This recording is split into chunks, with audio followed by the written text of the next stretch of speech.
නාස්රේ යේසුස් වහන්සේගේ නාමයෙන් ආශිර්වාදී පියාණන් වහන්සේ ඔබට ආදරේ පුත්‍රයන් වහන්සේ ඔබට ආදරේ ශුද්ධාත්මයන් වහන්සේ ඔබ සමග ඉන්නවා. අපි උන්වහන්සේගේ වැලි කතරේ දිය දහරාව ඔබගේ නිවසට අරගෙන එනවා.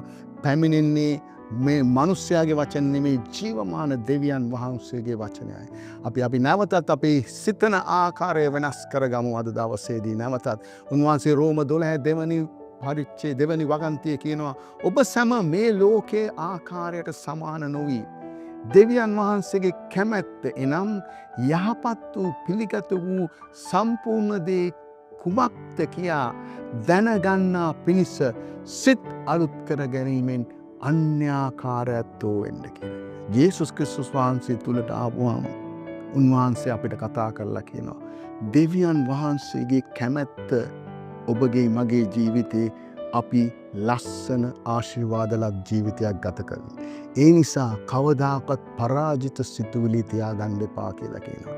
අපි මේ ලෝකයේ හැටියට සමහර දේවල් වලට ආර්ථිකය හොඳ නැහැ, වීසා නැහැ.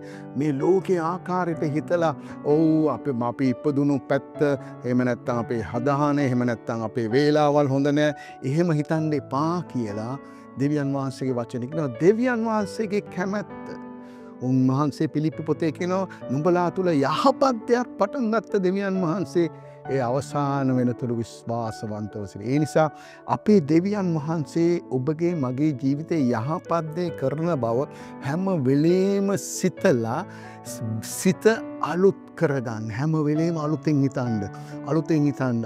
මගේ පරම්පරාව මෙහෙම වුණත් නමුත් මම ජේසුස් වහන්සේ තුල අලුත් කෙනෙක්. සිත අලුත් කරලා මම අන්‍යාකාර ඇත්තෝ වගේ වෙන්න යනවා. ස්වර්ගීය ජීවිතයක් ගත කරන දෙවියන් වහන්සේගේ දරුවෙක් හැටියට මම ගමන් කරන්න යනවා කියලා හිතන්න. ඒ නිසා ඔබගේ සිතුවිලි සිතන ආකාරය අන්‍යාකාර විදිහට වෙනස් කරගමු. ජේසුස් වහන්සේ ඔබට ආදරේ උන්වහන්සේ ළඟදීම පැමිණෙනවා අපව ගෙන යන්න. ජේසුස් පිහිටයි.